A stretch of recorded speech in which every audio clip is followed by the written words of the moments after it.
right. Hi, guys. This is Trent.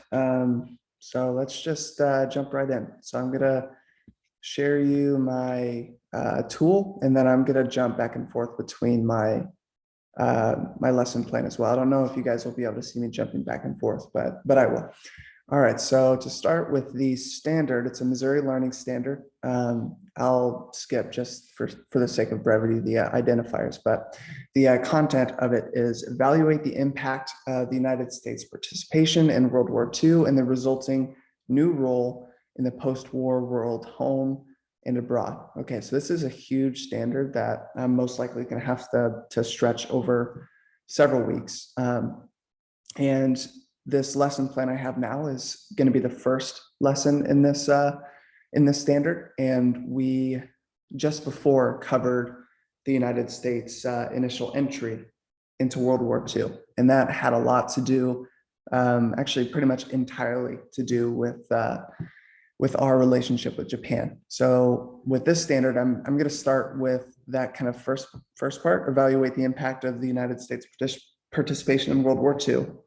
And then I'm further going to focus it to just the Pacific theater. So our dealings with the Empire of Japan. And my objective is by the end of the lesson, students will be able to explain the impact of the major conflicts between the United States and the Empire of Japan in World War II's Pacific theater, beginning with the attack on Pearl Harbor and ending with the United States' use of atomic weapons. Okay. Back to the tool. So this is from the American Battle Monuments Commission, and it's an interactive that basically covers the entirety of World War II, all of the major events that we're looking at. So I plan on for this tool to revisit it, or for this objective, not objective, sorry, for this standard actually, throughout all the different lessons, just returning back to this tool and kind of using this as a supplement to the students gaining mastery over what's going on. Okay, so this is a map here, and it basically has all of these different events that you can click. Here's just a random one, and it's going to give you a date, a summary, some basic information, and they'll have a short video clip. This is the longest I've seen it, a minute. Most of them are about 30 seconds to 50 seconds. But if we get out of here.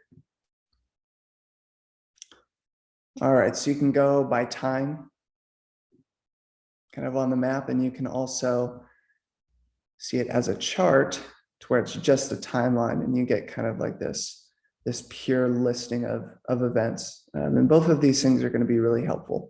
And for this lesson specifically, my idea is to have the students hopefully, we'll have laptops that day. I know some high schools provide their students with Chromebooks or something like that. Others are able to, wheel in a cart. Others still, just don't even have access to those things. So that's one of the kind of the stipulations to this lesson plan that I'm making, is that it does require internet access for the students, whether that be a laptop for each individual student or, a certain number for groups. And at the very, very worst, I would just project this on the screen and we just walk through it together. But since I'm also using the 5Es lesson plan framework, it would be best for students to have individual access for this and kind of take it at their own pace. So just for this lesson, we're sticking with the Pacific theater. So we're starting with Pearl Harbor. It's there in 1941. Again, you get the date, you get the summary, you get a video. We exit out of there. And let's go to the next year. This is the year that the Battle of Midway happened. That would definitely be a big one that we wanted to cover. You've got the dates, you've got the summary, and then that it does explain the impact there too, which ties into my objective. And you've got the video.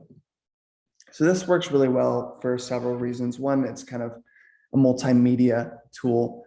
It gives them first that visual framework of the map there, so they can visualize what's happening, when it's happening, and they can kind of see like those images to help kind of like solidify that into memory.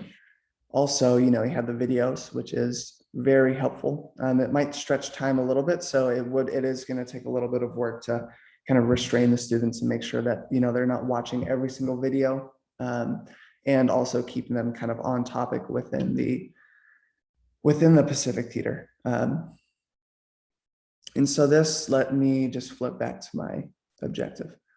So looking at, by the end of the lesson, students will be able to explain the impact of the major conflicts between the United States and the Empire of Japan in World War II specific theater, beginning with Pearl Harbor and ending with the United States use of atomic weapons. So the big thing with this is that they are going to be able to explore the information themselves, engage with the information, and kind of, you know, connect everything in the visual mode, and kind of, you know, it gives them that really strong backbone of a conception of World War II. And that really is the foundation that this academic standard is built upon. So this is a great place to start, I think. And also, one of the requirements for this assignment was that it can't completely supplement your teaching. So what I would do with this is that, you know, the students would have their laptops, or I would be up on the screen, and I'd give a certain amount of time, and I'd also give them a list of events that I want them to cover. And I would just set them loose, let them gather all the information themselves, interact with the information, interact with the map, the videos. And at the end of the time, we'll come together, and that's when we'll do, you know, our discussion.